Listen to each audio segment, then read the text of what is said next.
This is for the players.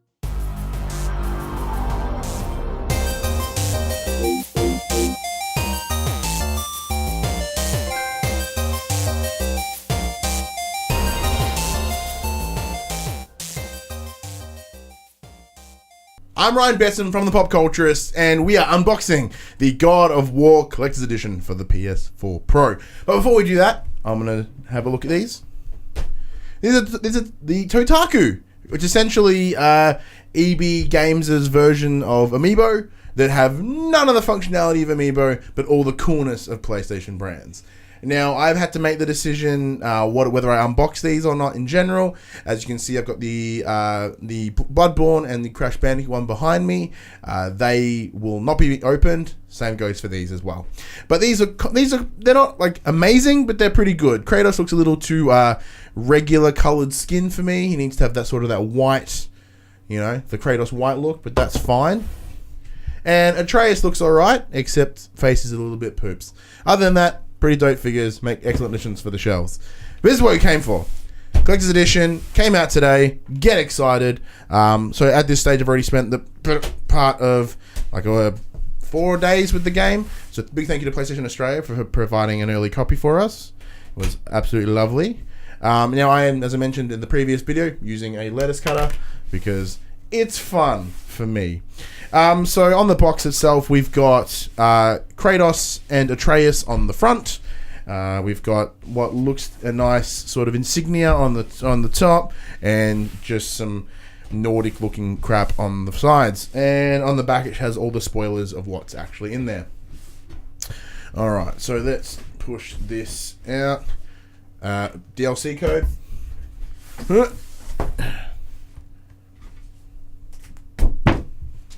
Now that is a nice box.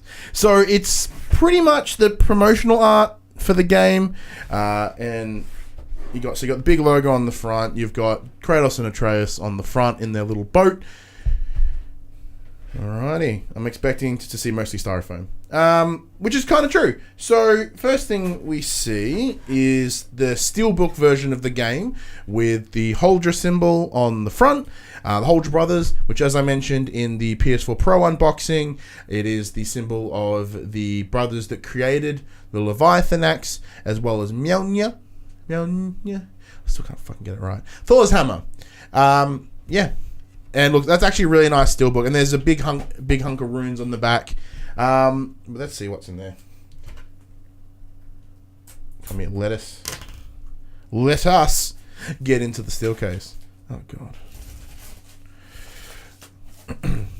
Now, as with all steel cases, it's got a nice sort of texture to it, where it's got an embossed symbol in the middle, which is lovely. We have the game itself, another code, big fan of that. PlayStation Plus and the controls, for those of you that don't know how to play games.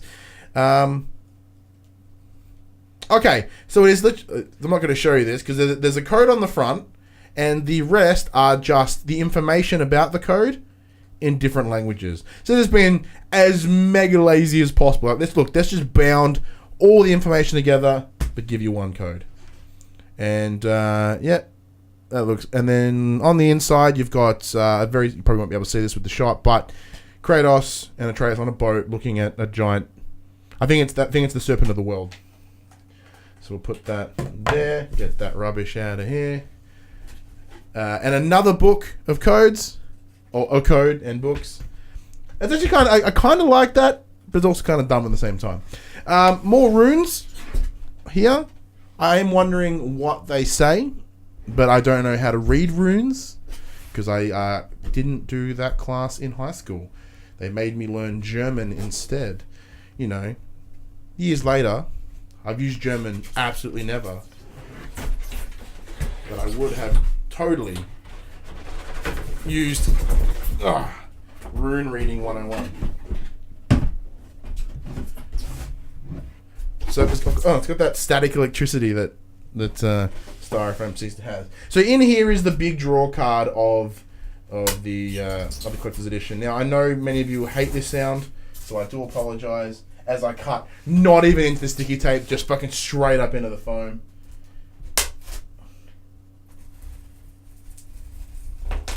Alright, this is gonna need a real knife. Kitchen. I'm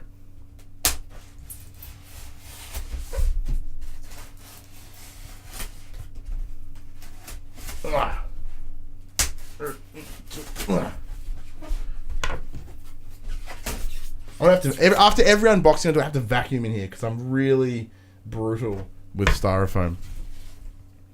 Okay. So, all right. So here we have. I don't know what this is. It's like a card with big God of War symbol on the side. It's all sealed up with them sticky tapes.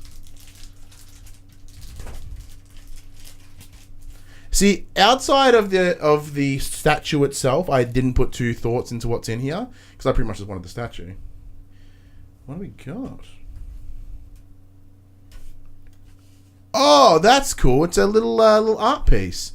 Actually, and it's got a note from Corey Balrog himself. Finding the first single image you can speak to an entire team about the core vision of a game that only exists in your head can be maddeningly difficult. It can take weeks or even months of writing, talking, arguing, and even pleading to create the perfect picture that will guide hundreds of people through the different years of development. Knowing this, I really did expect to struggle a whole lot more than I did to get first concept piece. I would have to had I not been fortunate enough to work with Jose Cabrera, an artist whose talent truly eclipses any word my tiny brain could ever think of to describe it. All it took was a couple of paragraphs and a Skype call when I rambled incoherently about the vision of the game, and 2 weeks later, as if sent down from Valhalla on the wings of the Valkyrie, this incredible image just shows up in my inbox. It was perfect, and I'm not kidding. The first thing he showed us was pretty damn close to the final image you see here. I think the first thing I said was, "This is what we're going to make," which was quickly followed by, "Oh crap, how the hell are we going to make this?"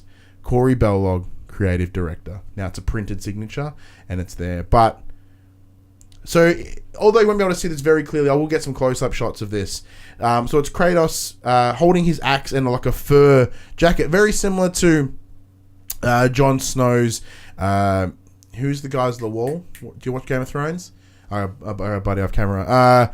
Yeah, so like the Night's Watch, big black cloaks, and Atreus looks very different in that concept art. But you can certainly see where the beginnings of this latest release has come from. So that's awesome. I like the little personalized letter. Very cool indeed.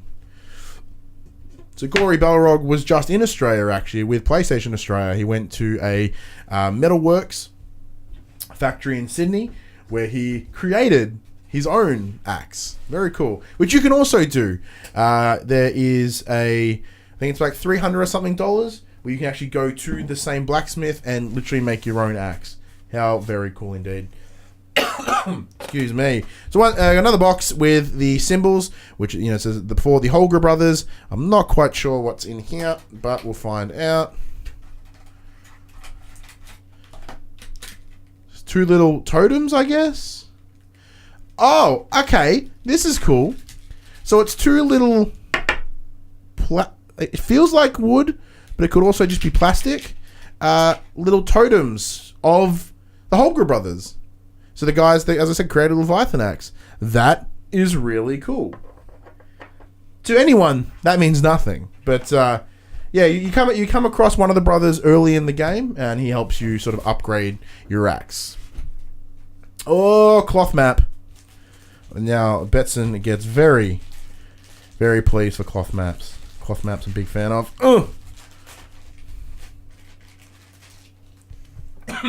Excuse me. So after just losing my voice for about 2 weeks, it's come back. And of course I'm like, yeah, voice is back. Let's talk a lot. And then it's going again. So this is a lovely cloth map of... which way does it go? That way? There it is. A lovely cloth map of the area, the region that you play in for Gods of War. More runes. If it was in German or Indonesian, I could have nailed it, but no. Instead, I wasted my time learning poo languages. This is the big thing, the big reveal. There it is. So you've got this silica gel, I guess, should avoid my child from eating that. Seems important. But man, there it is. Let me just get this out of the way. Make a ton of noise unnecessarily. Bam. Bam. There it is. That is actually fucking fantastic. So we've got Kratos with the axe, looking like he's just just throated a Draugr, and you've got Atreus who's just clearly arrowed a dude in the face. The detail on this is actually rather impressive. I have been finding more and more that collector's editions don't tend to be as pretty as they could be, but this one is actually pretty damn good. Normally a lot of the details get lost in the face, but this is very clear, it's very concise. The finer details, like on the little hook on the back and on the horn, it's actually quite incredible. I'm really glad I made the decision to buy this. I was very skeptical, but I knew I had to pick it up. But I'll get some closer photos. If you want some nicer photos, head to the Instagram, the Instagram for the Pop Culturist. Link is in the description below. But this is actually fucking fantastic. I'm really pleased with this. So this will actually be replacing the old, young, thin Kratos from over there. He's got a broken arm because he fell off the shelf once many times. But this is going to be nice. And there's also like a nice snow effect, because a lot of the game you do spend in like the snow, so it's very cool to have this weird spotted snowy details. But that's fantastic. Alright, so we've got the cloth map, we've got the statue itself, which is stunning, we've got the two little totems, the lovely personalized concept art from Corey Barlog himself. Now, Barlog, not Balrog, because Balrog is the creature from Lord of the Rings, and you don't want to get them too mixed up. And the Steelbook with the game inside it and the book of codes. Am I glad that I spent the possible I think it was a $200 and something on this collector's edition? Yes. Very much indeed. The game itself, is fantastic. Like I said, I've spent the last 4 days with it. I can't wait to talk in more detail about it.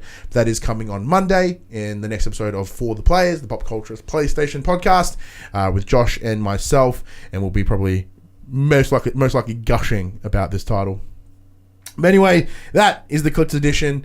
I hope you've enjoyed what you've seen. Like, subscribe, all that garbage. But anyways, I'm Ryan Betson. We are the Pop Culturists. See you in the next one.